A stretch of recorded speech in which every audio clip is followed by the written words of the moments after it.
പഴയ ഏറ്റവും പഴയ ഓർമ്മ ഒരു 17-18 വയസ്സുള്ള സമയത്താണ്.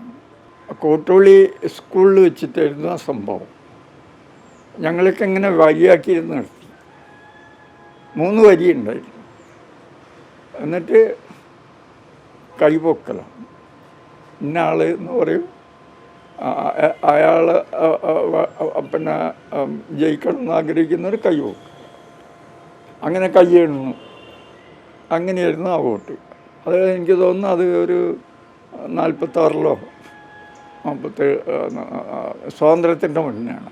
പിന്നെയാണ് പെട്ടി, മഞ്ഞപ്പെട്ടി, ചുവപ്പ് പെട്ടി, അങ്ങനെയൊക്കെയാണ്. അത് പിന്നെ ഓരോ പാർട്ടീൻ്റെ കളറായിരിക്കണം. അത് വന്നു.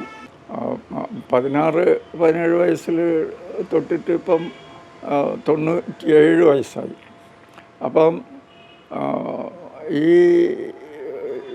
അതിൽ ഈ കമ്പ്യൂട്ടറിൻ്റെ കാലം വളരെ ചുരുങ്ങിയതാണ്. പിന്നെ എൻ്റെ അഭിപ്രായത്തിൽ ഇപ്പോഴും ഈ കമ്പ്യൂട്ടറിന് പകരം ഈ വോട്ട് ചെയ്യുന്ന രീതിയാണ് നല്ലത്. കമ്പ്യൂട്ടറിൽ പിന്നെ കൃത്രിമം നടത്താൻ പറ്റുമെന്നുള്ളതല്ല, കൊട്ടക്കണക്കിന് നടത്താൻ പറ്റുമെന്നുള്ളതാണ്. മറ്റേതൊക്കെ എന്ത് കൃത്രിമം വന്നാലും അതൊക്കെ വളരെ ലഘുവായിട്ടേ കഴിയുള്ളൂ. അപ്പം അതാണ് പിന്നെ അതിനെ സംബന്ധിച്ച് എൻ്റെ അഭിപ്രായം. പിന്നെ അക്കാലത്ത് ഈ കോൺഗ്രസ്സുകാരും കമ്മ്യൂണിസ്റ്റുകാരും തമ്മിൽ തെരഞ്ഞെടുപ്പിൽ ഒരു അടിയ തന്നെയെങ്കിലും നടക്കാതെ ഈ ഞങ്ങളുടെ പ്രദേശത്ത് തെരഞ്ഞെടുപ്പ് കടന്നുപോയില്ല. ഇപ്പോഴത് അങ്ങനെയൊന്ന് അടിപിടിയില്ല എന്തായാലും. മറ്റേത് ഉറപ്പാണ്. ഒരു പക്ഷേ കോൺഗ്രസ്സുകാരനൊരു കാറുമായിട്ട് വന്നിട്ടുണ്ടാവും. അപ്പോൾ ആ കാറ് തടയും, അപ്പോഴടി ഉണ്ടാവും.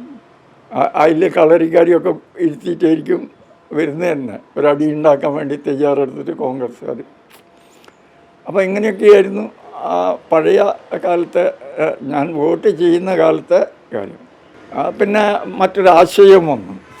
ആ സമയത്ത് തന്നെയാണ് പിന്നെ മാവോയിസ്റ്റ് ആശയം ഇങ്ങോട്ടേക്ക് കടന്നു വരുന്നത്.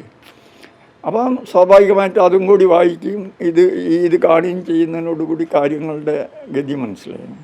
അപ്പോൾ അങ്ങനെ മാസത്തിൽ ഞാൻ അക്കാലത്ത് തന്നെ രാജിവെച്ച, പിന്നെ വോട്ട് ചെയ്തിട്ടില്ല, ഇതുവരെ ചെയ്തിട്ടില്ല.